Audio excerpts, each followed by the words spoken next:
how do you keep your game collection looking super clean and well protected? Today I'm going to be sharing with you a few tips and tricks that'll keep your game room looking minty fresh while protecting your games from dust, scratches, drops, or even worse. Your games can be easily spotted from your shelves with no need to apply sticky labels to your cartridges. If you're new to collecting or just looking for a better organization, you won't want to miss out on this. And the best part is, if you do things right, it won't even cost you an arm and a leg. Speaking of not costing you an arm and a leg, today's sponsor, Raid Shadow Legends. Raid Shadow Legends is a turn-based RPG done right. It's a hit new mobile RPG with over 15 million downloads in the last 6 months. It's a massive, dark fantasy RPG with turn-based action with over 400 champions for you to collect and customize in a way that'll work for your playstyle. Discover 13 spectacular locations, enjoy a fully voice-acted campaign, and if multiplayer is your thing, you can raid with your friends and in a clan. You can also set it to multi-battle auto mode, which allows you to walk away and do something else and spend less time grinding and more time developing your teams and fighting the fun stuff. It's completely free to play. With weekly tournaments and events, there's always something to do, always some way to compete and win extra prizes. I can't always be at home with my consoles and my game collection, but it's awesome to be able to play a real turn-based RPG from anywhere. So what are you waiting for? Go to the video description, click on the special links, and you will get 50,000 silver and a free epic champion as part of the new player program to start your journey. So back to keeping your physical games in top form. When collecting, it's usually best to get your games complete in box. That will, of course, guarantee that you have proper storage, keeping your discs from getting scratched and your cartridges from getting dusty.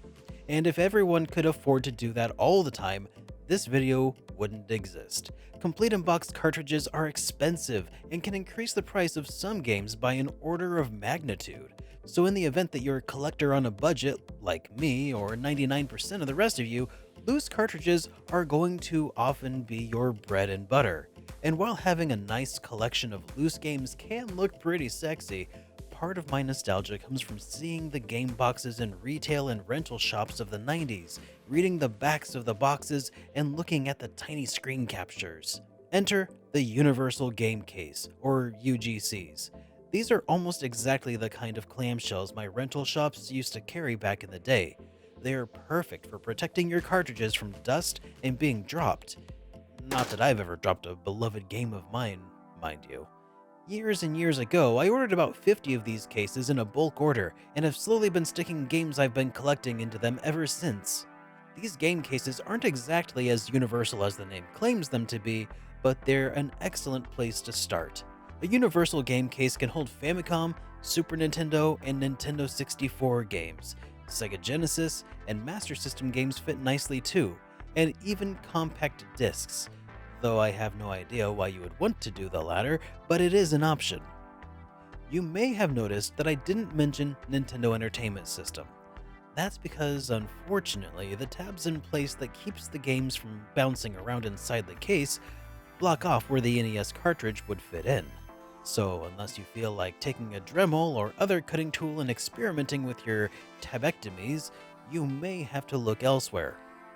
Fortunately for you, I've already done some experimenting and can show you which tabs need to be cut out to get a snug fit on the NES cartridge.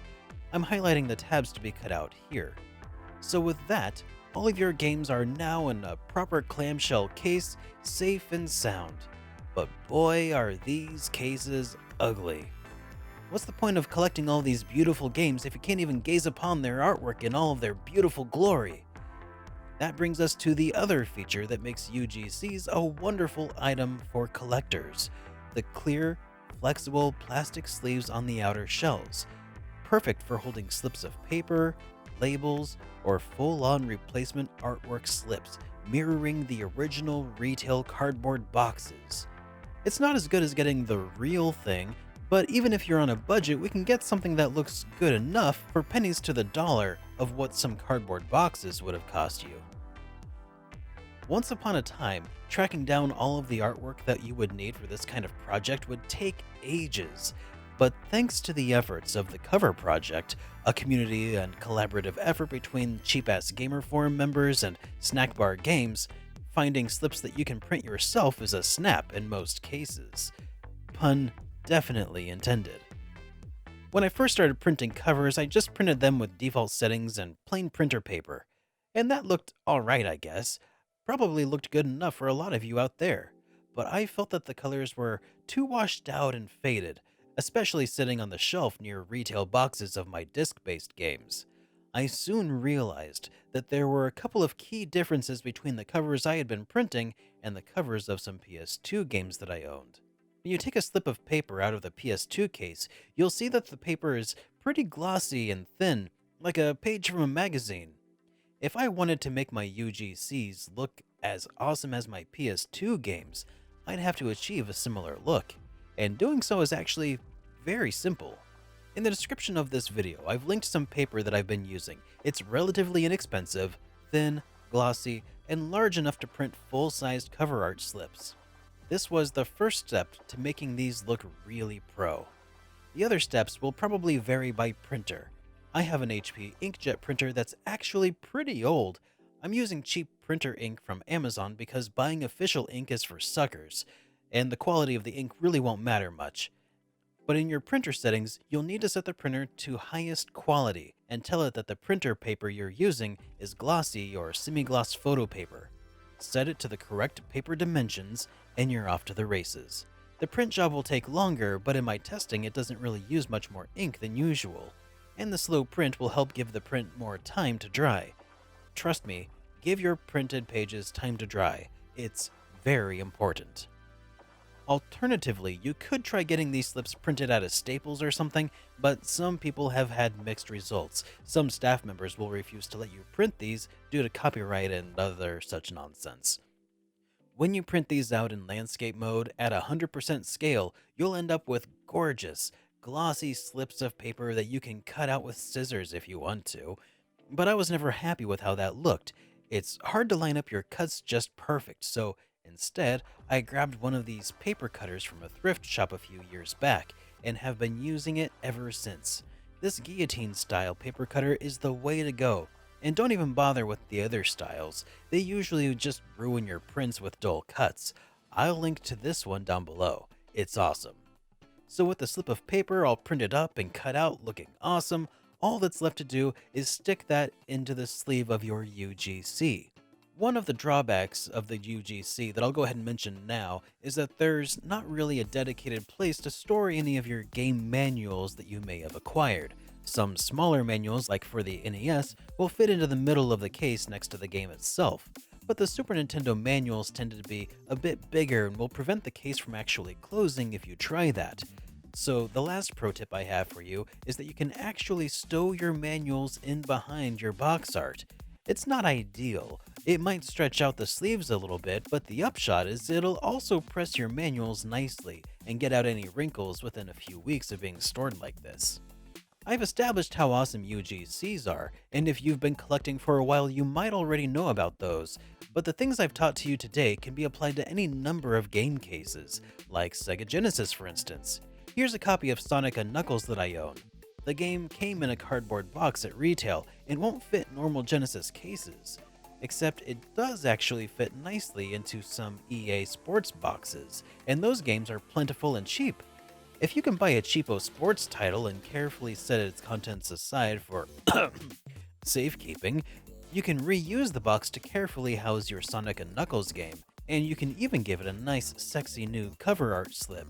Only caveat is it does require an itty bitty bit of case modification. You could also extend this to other Sega Genesis games that are far too expensive to get complete in box, such as my copy of Crusader of Senti. And did you know that most Nintendo DS cases have a slot in them for holding Game Boy Advance games? Of course I don't recommend cannibalizing your Nintendo DS games to house your Game Boy Advance games though. Instead, buy some replacement cases, like the ones in the description instead. It's way cheaper and more convenient than buying a bunch of shovelware titles, at least for now. But just be sure that they have Game Boy Advance tabs inside, because some Nintendo DS cases don't have them, especially third-party cases. And since we're buying third-party Nintendo DS cases, there's no harm in modifying these in order to allow them to hold original Game Boy games as well. This can be tricky, but I find it's easiest just to use an X-Acto knife to cut out the DS cartridge tabs clean out. This will weaken the overall structural integrity, but I'm a video game collector, not a civil engineer.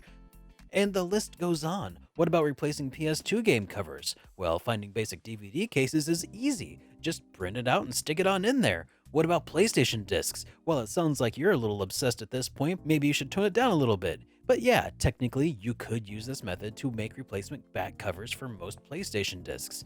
Trouble is, most PS1 front covers are just game manuals, so if you printed out a manual scan, I suppose you could make that work too. But you know there are limitations. The cover project doesn't really keep scans of manuals or even back covers as far as I've seen. You might be better off looking for those elsewhere or making your own custom covers with Photoshop. Plenty of game collectors out there already know and love UGCs and have been making custom art for these for ages. I like the retail look, but you can totally change the art to look like they were made for the clamshells they're housed in now. Or you can go with the Japanese covers instead. I won't judge you. Look, I even made my own cover of Dragon Power on NES, and I reverted it to the original Famicom cover it had back in Japan, to Dragon Ball Shenlong no Nazo. Pretty sweet, right? Do you remember that review of Corpse Party I did a long while back? I hated reviewing a digital-only game, so I went ahead and made a cover for the game and printed it out and threw it in my collection. I was thinking about backing up my download to an SD card or something and taping it in there, but I never really got around to it. I guess even my long attention span and mildly obsessive personality have their limits. Point is, you can get really creative with this using Photoshop, Krita, or GIMP and Google Image Search. Just snag some templates from the cover project to make sure your art will fit in with the rest of your collection. So if you've been following this closely, you may realize just how important the cover project is to being able to do this kind of thing. It's not all sunshine and rainbows anymore though. The cover project takes a good amount of storage and bandwidth to host, so the site does go down from time to time. Because I've shared this little secret with you guys, I'd like you to do me a favor. When you visit the site, consider turning off your ad block, as a courtesy for us other users of the site. The ads seem pretty benign and non-invasive and will help make sure that the project can continue doing what they are doing for the community. Otherwise, consider donating directly to the project. If the site is down after I release this video, you might have some luck using the Wayback Machine to find covers you're looking for, or you could give it a few days and try again. Their forums are also a really great resource to find scans of box art, and if you want, you can even contribute to the project yourself by submitting the covers that you've worked on yourself. It's kind of funny how something that I started out as a supplement to my hobby has sort of turned itself into a hobby all of its own. Following these steps, you can make your game collection look totally awesome while protecting your games without breaking the bank. If this looks like a hobby that you might be interested in picking up, it would be super helpful to follow the links in the video's description. Let's share our cool collecting tips down in the comments below. Thanks for watching.